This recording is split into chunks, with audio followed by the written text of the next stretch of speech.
The agenda this week heard from those who came to call Canada home.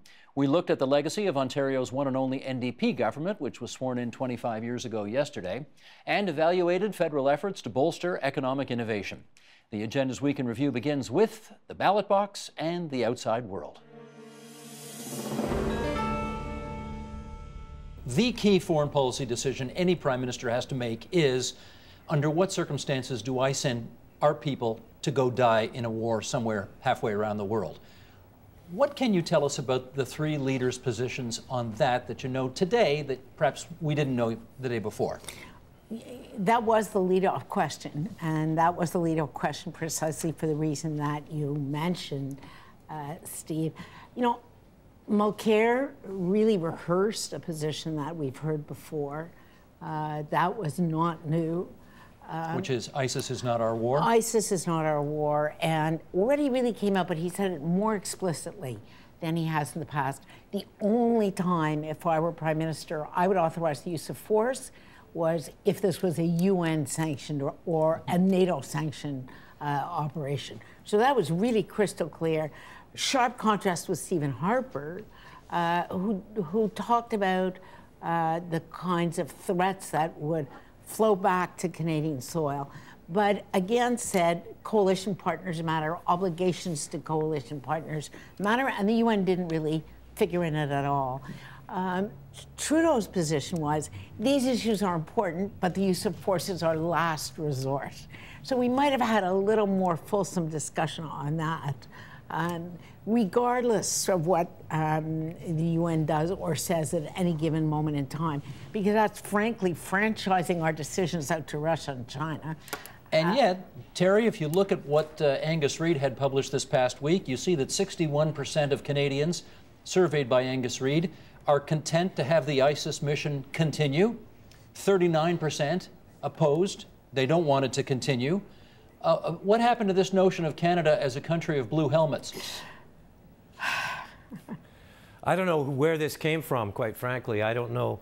You know, we've been talking about sort of waves of immigrants coming into Canada in the last few decades, and the one wave that might actually explain the blue helmets mythology is the largest wave of immigration in the last half century, more than half a century, and it's actually not the Vietnamese boat people, or it's at least equal to the Vietnamese boat people, and it was American draft dodgers. So we have this strange idea of Canada as the not America, and peacekeepers as a kind of, you know, symbolic iteration of that. The thing that I find, and I think this is actually a good example of what I mean, this strange little cosseted universe that exists when Canadians talk about foreign policy in contrast to what's happening in the real world, is that, I mean, Harper is doing less than the Belgians and the Dutch in his contribution to the ISIS coalition. And in Syria, generally, 96% of all the civilians that have been killed in Syria have been killed by Bashar al-Assad, not by ISIS. And nobody's asking us to send peacekeepers to Syria because there's no peace to keep. And now we have the Americans, and Trudeau brought this up, sort of, you know, here we have Obama talking to us about peacekeepers, and that was our tradition. What Obama is actually talking about is a radically transformed UN peacekeeping function to replace the moribund peacekeeping function as it now exists. The Americans have no more peacekeepers abroad than Canada does, neither do the British. So I'm not quite sure why we should be taking lectures from Barack Obama about the virtues of peacekeeping. Michael, maybe you could help us understand this. You've got almost two-thirds of the Canadian public saying they want the mission to continue, but as Terry points out, we're doing almost next to nothing over there, despite the fact the Prime Minister of the day calls our involvement over there an existential question for Canada's future. Can you make sense out of all of those seemingly competing points of view? Yes, well, the first thing to say is I need to correct Terry on UN peacekeeping. There are more than 100,000 blue-helmeted soldiers in 16 different countries around the world. And yesterday at the United Nations... I'm well aware of that, Michael. How many of them are American? Led by China was a commitment to add 30,000 additional UN peacekeepers. Coming to Syria and coming to ISIS, Terry and I would agree that Canada is doing very little. 6 CF-18s that have only flown 1% of the airstrikes against ISIS. It's a meaningless contribution except in symbolic domestic political terms, and less than 100 special forces helping the Kurdish forces in northern Iraq. That's not a big contribution compared to what we could do. Now, Terry and I would probably disagree on what we should do. We both, I suspect, want us to go much bigger. Terry, I know, wants to have Canada lead the imposition of a no-fly zone in Syria.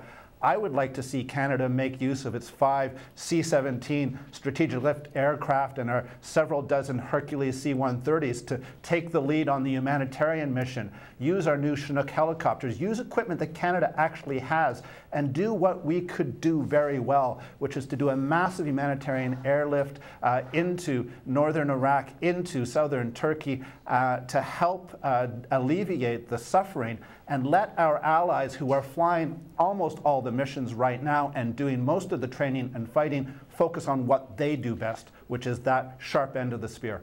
You could look at last night's debate and say, you know what, 3 pretty intelligent guys speaking with a lot of facility in 2 official languages on foreign policy. That's nothing I've ever seen Donald Trump or Jeb Bush do or any of that other cast of characters. You know, they're doing freak shows south of the border, and we had a pretty substantial debate up here last night. Having said that, I have heard you say none of the 3 of them has any clue about the world that we're now entering into in terms of international affairs. Is that a fair observation? Well, I think what I said is that election debates are really not the platform for leaders to take a lot of risk. But I do believe that the old stories, the myths that we have, the nostalgia, really equips Canadians poorly to face the world that we're moving into. This is a period, as I said, where old orders are breaking apart. The old rules don't really work anymore. And it is a huge challenge for a country like Canada to figure out where we're going to make a difference, on what set of issues. We are a small country growing smaller all the time as the Indias and the Chinas and the Brazils really play a growing role. We have a big challenge ahead of us, Steve, to understand where we're going to be effective. And the next Prime Minister, whoever it is, has to be strategic and has to tell Canada that the world is changing. It is not the world that we once knew. The strange thing about ISIS is it is utterly cruel but utterly unemotional. I've never before in the Middle East come across a guerrilla force, or if you call it that, you know, militia army, which has no feelings. If you have some evidence of that in front of you. Just over a year ago, I was in the village of Yabrud in southern Syria, just north of Damascus. Oldest Christian church in Syria was there. I wanted to see if it had survived. The Syrian government army was just recapturing the city, and I went in with Syrian troops. It was smoke everywhere, shells falling. In the church, there were a whole series of mosaics outside the church, in which the Nusra, the allies of ISIS in this case, and ISIS, had gone around with drills, drilling out the eyes of all the saints in the mosaics. There was even a mosaic of St. George and the Dragon, and they drilled out the dragon's eyes. Oh, what has ISIS got against dragons, right? I mean, one has to have a sense of humour somewhere. Now, inside a sort of lady chapel beside the church, I found piles of these paintings ripped up. I mean, a carpet-high pile. They'd obviously ripped them systematically to destroy them. What was interesting was that this was clearly not torn at by a man with a knife saying, you know, Allahu Akbar. This was fed into a machine. All these oil paintings of the saints. So what do you infer from that? Unemotional, they didn't care. They decided they would erase it. They didn't do so screaming infidel. They just said, this has to go. And you see, the point is the very first video they put out, this is ISIS, before we saw these terrible execution videos, the very first video, only shown in the Middle East, I saw it out there, was a video of a bulldozer destroying a sand berm, you know, a cliff of sand, which marked the original border between Syria and Iraq. And the camera panned down on a very poorly written piece of paper with biro saying, end of Sykes-Picot. They even know. Oh yes, they understood exactly. And that evening, actually, I was going out to dinner with Walid Jumblat, the Druze leader in Lebanon, a very well-known intellectual politician. And he said, Robert, it's the end of Sykes-Picot. I said, oh, come on, Walid. He said, no, it is, he said. And since then, I've come to realize that I think I mean, quite aside from ISIS, you know, the whole revolutions in 2011, I never called it an Arab Spring, but these revolutions, they represented not just a revolution against dictators, but they were primarily our dictators. The French supported Ben Ali. We loved Mubarak, and we still love Mr. Sisi. We supported Saddam for a long time. For a period, Assad, including Bashar al-Assad, the son, was on our good list.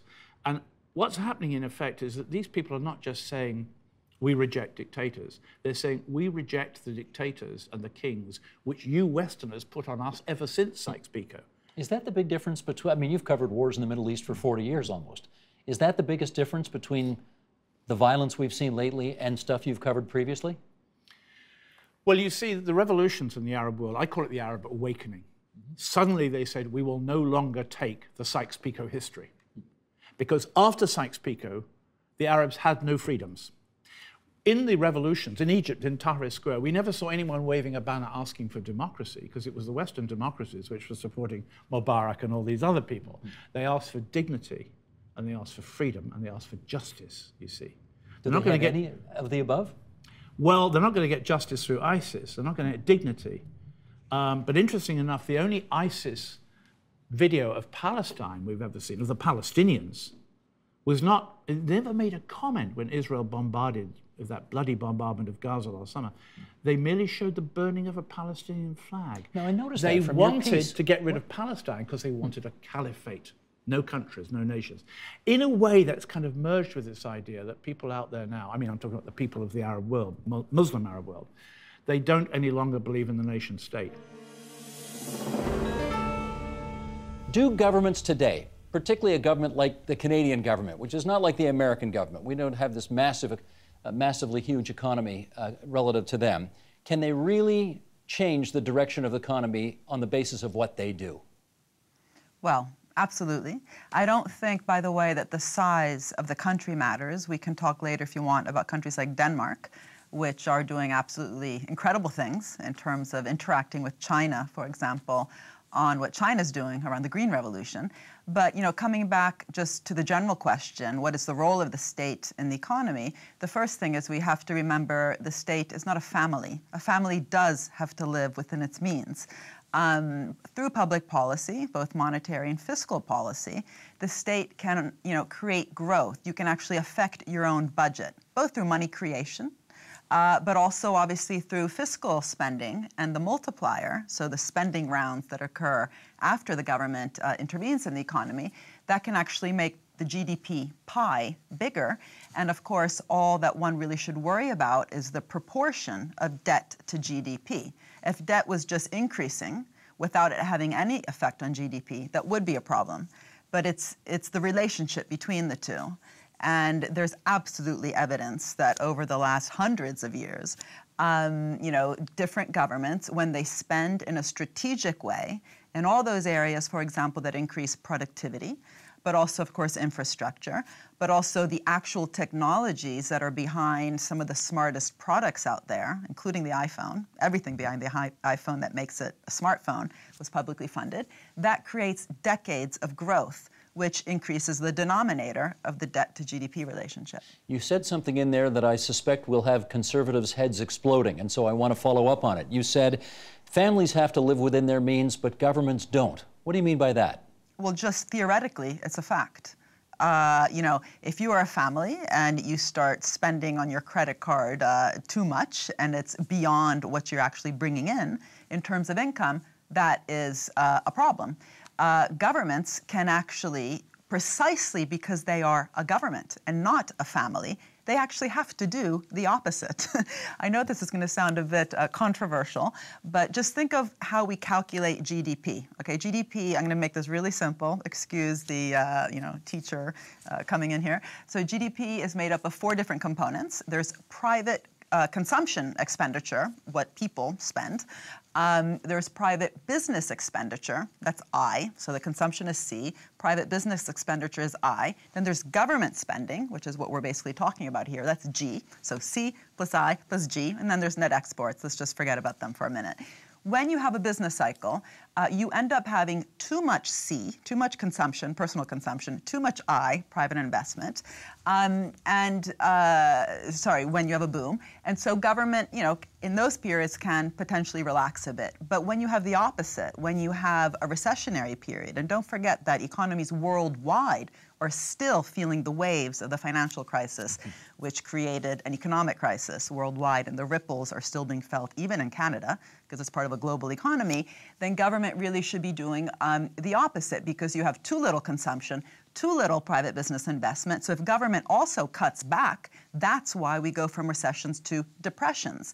And in fact, before government started to play this role, and it started to play this counter-cyclical role, so doing the opposite of what private consumers and private businesses did. So if you want, before World War II, we often had depressions. There was one depression after another. We also had constant deflation because don't forget that, government expenditure, which is not too high, that creates both growth, but also it creates a bit of inflation. But as long as it's between sort of 3 and 4%, that's not a big deal. So if you look between 1800 and say 1950, there was basically depressions every 15 to 20 years. We've forgotten about that. We remember the Great Depression, but basically what happened, which is that after World War II, governments learned worldwide that they had to act counter-cyclically. Otherwise, we would get this constant problems of serious economic downturns constantly. Now, then the question is, what does that mean for the boom? In periods when you start to have some growth, like the Canadian economy today, can the government just step back completely? And that's where you get into these more strategic kinds of investments, which are crucial. This is no longer just about counter-cyclical. You have to be sure that you're spending in those areas that actually allow productivity growth, which is, of course, important for all sectors. And so not just about infrastructure, but human capital formation, training, education, but also helping companies, which alone tend not to invest in really high-risk areas, to make those investments.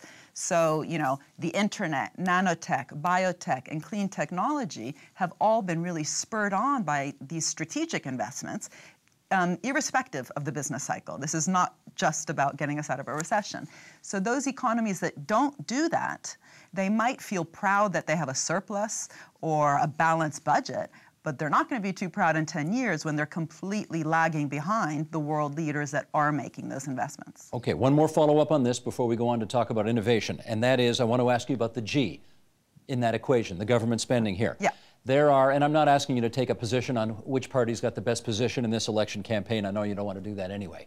Having said that, the Liberal Party of Canada does have on offer $60 billion over the next few years of added deficit spending in order to, quote unquote, prime the pump and help the economy in the way that you just suggested.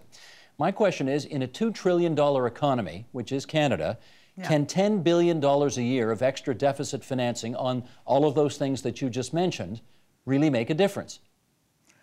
Well, that's what's interesting, right? Because it's being portrayed, at least what I've seen in the Canadian media. I've just arrived yesterday, but I've been reading up. It's as though these three positions are so starkly different, right? So you have the Conservatives saying they want to run a surplus. It's a minor surplus. It's 0.1%, this $1.9 billion, right? That's 0.1% of the GDP in Canada. You have the NDP that says they want a balanced budget, which is not that different from this 0.1%. And then you have the Liberal Democrats, of course, the Liberals, saying that they want to run a deficit. But the actual deficit they're talking about is really not massive when you compare it to countries, whether you look at the US in 2009, that was running a 10% deficit, and in doing so set up agencies, new agencies like ARPA-E in the Department of Energy to fuel, the green innovation investments, copying what DARPA did in the Department of Defense, but also, countries worldwide, including Germany. Germany has not been running a balanced budget or a surplus. They have been deficit financing their growth, and that's because doing productive things costs money. So, I do think that running a surplus or balanced budget is really not an issue. That's not what governments should be really worried about. Now, then the question is it okay simply to run a deficit and just feel happy that you're doing it or worried that you're doing it. Well, the point is, what are you actually spending the money on? And is it on areas that are going to create growth? So again, you keep your debt to GDP in check. But currently, the debt to GDP ratio in Canada is something like 31%. Yes. That is really, really low. There is absolutely no concern. Even if it went to 40 or 50, it shouldn't be concerned. In the introduction to the book, Flight and Freedom, it says that refugees are vigorous, ambitious, they desire a better society, they are prepared to work for it. What do you think it is about the refugee experience that brings out those qualities in people? I think when you just look around this panel, the one quality that speaks out and shouts loudly is resilience. It's hard to imagine that someone who's gone through Sorpong's experience or Roby's experience or Hodan's experience is actually able to do what they have done. And yet, there are thousands of refugees who have come over the years. Our book goes back to the Underground Railroad and talks about that the impulse to stay alive, to survive, is a very human impulse. And then right after that impulse is the impulse to thrive. So I think when you put those two together, you have these wonderful stories of resilience, of recovery and repair. I do want to make that point. There's a lot of trauma in refugee lives of different degrees, and it takes them time. It takes them maybe longer than, let's say, the immigrant. But over time, it's this combination of the will to survive, thrive, and their incredible love and loyalty for this country. Because this country gave them a break.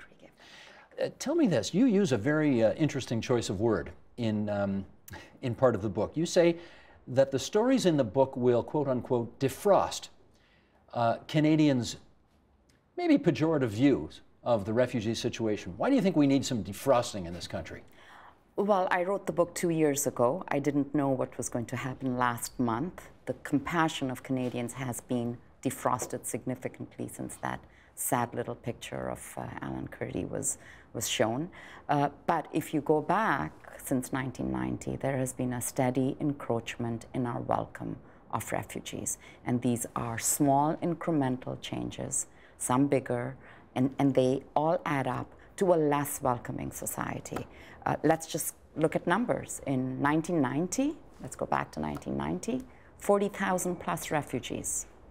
In 2014, 23,000 plus refugees. You look at that, and there has been a steady decline since 1993. Okay, Ratna, let me follow up with a question about services. You know, there are a lot of Canadians who feel that we don't have enough money right now to take care of the services for people who have lived here for generations, let alone people who are just off a boat, just off a plane, just off a train, whatever. What would you say to those who say,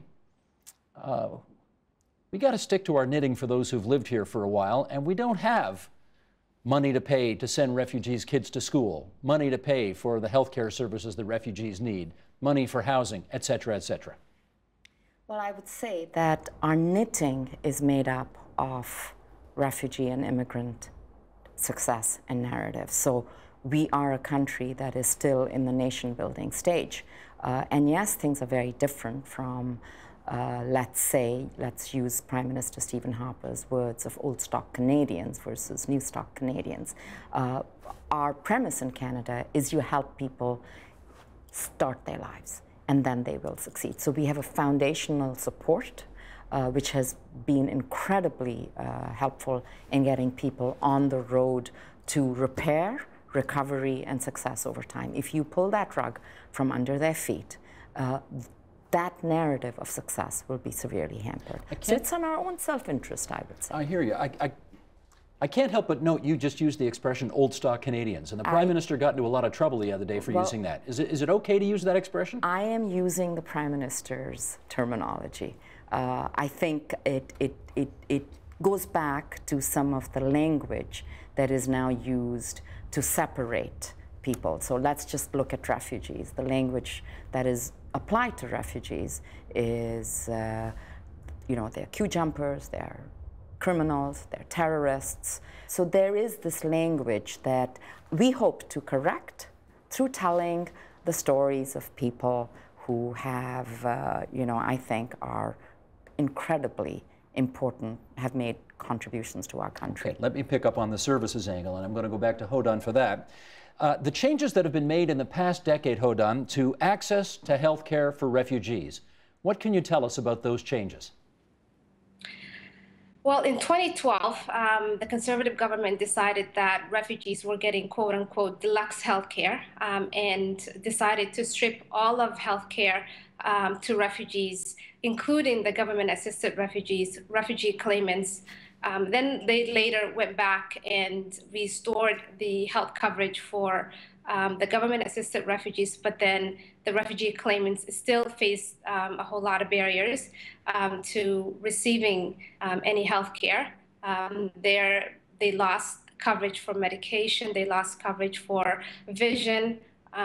We were not able to provide full adequate care for you know, children with asthma and diabetes, pregnant women who've had hypertension, just because they happen to come to our shores and claim refugee status.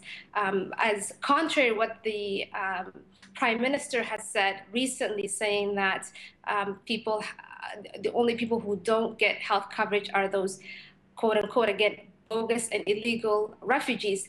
That is far from the truth. Almost everyone claiming refugee status has no coverage until they go through the refugee process, and then they either, you know, get a stay or they get a leave. There's also the designation of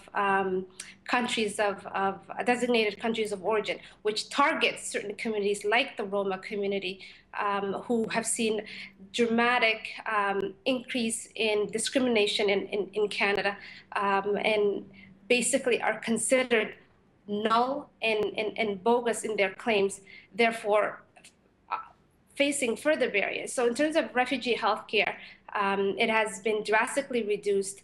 Last year, healthcare providers have challenged the government, and the federal court has ruled that the cuts were unconstitutional and that they were detrimental to the long-term health care of refugees, and that they are cruel and unusual treatments imposed on a group of people that already have faced traumatic tragedies, as we can see on our TV screens in the past month or so, and even before that. So just like all the other services, refugee healthcare has suffered dramatically under the current government. And we're hoping that in their appeal they would lose, and that this the cuts will be reversed. As of right now, the government has not fully complied the federal court's decision to completely restore care for refugees across the board. And as we're probably going to be talking about the refugee crisis currently, privately sponsored refugees will also face the same barriers, meaning that when they come to Canada, they will not be able to access care, regardless of the trauma and the medical care that they will be needing once they arrive in our country. I'm going to start by quoting yourself back to you. Here's an excerpt from the book. This book is not a memoir or an exercise in nostalgia. It is not a tell-all or a morality play in which the hero inevitably wins out in the end. It is a reflection on some lessons learned, many after defeats rather than victories. It is a plea for political literacy and understanding, for citizens to look behind and beyond the partisan rhetoric and the spin. More than anything, it is meant to open a conversation, one that, as a country, we desperately need to have. So let's continue that conversation. What is the focus of the conversation we desperately need to have? I think it's on how do you make, really quite simply, how do you make politics more substantive? How do you give more substance to the choices, and how do you convince the politicians and those who are organizing political campaigns to try to make them be about something and not about nothing? I don't have to tell you, there are plenty of people in the country who think we are too far gone for that. Is that true? Well, the problem is we're not alone. I mean, this is not what's happened is not a uniquely Canadian phenomenon. It's happened in other countries, more or less. A lot of it depends on how politicians work themselves, how political leadership unfolds, emerges, takes on positions. I think in Europe today, for example, you look at what Chancellor Merkel is doing on the refugee question, and you have to say, well, there's substance and there's leadership, and there's somebody saying, we're not going to redefine our country. We understand what's at stake here for the reputation of Europe and for the health of the whole European continent, and here's what needs to be done. And so politicians who kind of try to get around that or appeal to kind of purely populist thinking and temporarily there in the population that might be very anti-immigrant or I'm inferring you're not a big fan of Donald Trump then. Not at all. Having said that, what I think people like about Donald Trump is what they liked about Rob Ford. And they liked the fact that he wasn't that scripted, and he isn't that scripted. And he says what's on his mind. So that's good. The trouble is, what's on his mind? When you got around the cabinet table for the first, second, and third time, and you realized what a lack of experience there was around the table, combined with almost unprecedentedly in our lifetime bad economic times, how did that mix work itself out? Well, I think at the first and second meetings, it wasn't about who was around the table that I found startling. It was the fact that we'd just come through a campaign, having been told that there was a surplus. And at the first cabinet meeting we went to, finance officials came in and said, there's a $3 billion deficit. I could hardly get my head around what that number meant. The next week, they came in and they said, well, we're wrong. It's a $5 billion deficit. And we hadn't taken a decision. We hadn't spent a penny. And all of a sudden, we had looming before us a decision of how we were going to go forward. And that decision really set the stage for we're going to fight the recession and not the deficit. And as you said, unprecedented until 2008 economic times, and times when absolute revenues to government sunk, year over year for the first time. So we took a step forward about investment in infrastructure and stimulating the economy at a time when we're all believing, and all the financial analysts were saying it was a cyclical recession, and in fact it wasn't. And so, in fact, our first decisions made the situation a lot worse and led to both decisions on the part of the Ray government and the Harris government about cutting supports and public services because we had built such a deficit. So you do say that the first decisions you made, the first budget, for example, made it worse.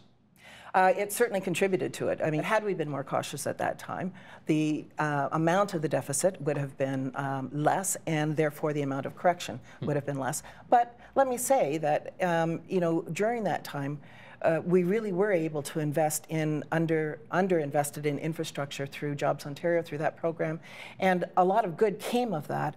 But not much of it succeeded in the long term with a change in government. We saw many things evaporate. Let me ask the two former finance ministers here about this as well, because remember, this is a $5 billion shortfall, not on a $150 billion budget, as is the case today, but on a, I don't know what, $45 billion or $50 billion budget.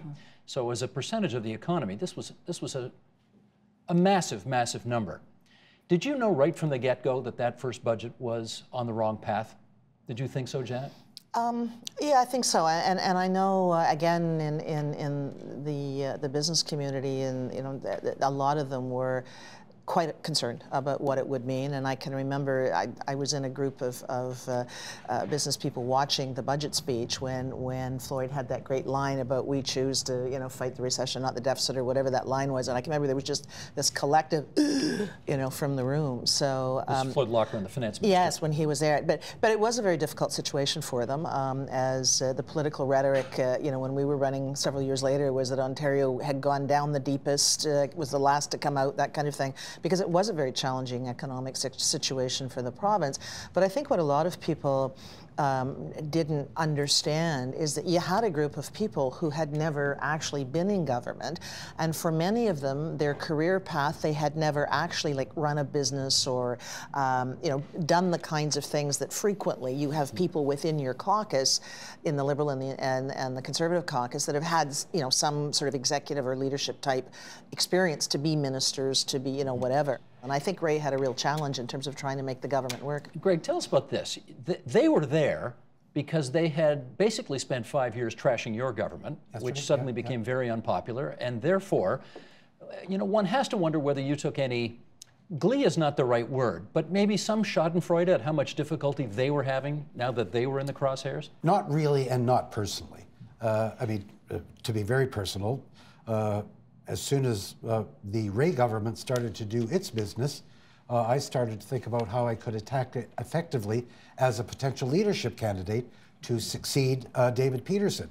So in that sense, I didn't want them to succeed because I wanted to be able to build a campaign around the failures of the Rae government. However, I don't think their first budget was a complete disaster. I don't think it was right on the mark. But I think that was principally because while it was being drafted, no one had a real sense of how deep the Ontario recession was going to go. Now, one of the reasons why that recession was so deep was because the NDP government was in power in Ontario. And that has nothing to do... Explain that. What does that mean? Well, it had nothing to do with what they were proposing. But within the business community, there was a general sense that we have no idea what these guys are going to do. We don't know if they still believe in nationalizing Inco. We don't know... Floyd's laughing right now. I know exactly. We don't know what the tax regime... And that kind of uncertainty is horrible for an investment climate, particularly when you're in a recession. And that is our Week in Review. You can see all of those programs in their entirety on our website at tvo.org, on our iTunes channel, and on our YouTube channel at youtube.com/The Agenda. Help TVO create a better world through the power of learning. Visit supporttvo.org and make a tax-deductible donation today.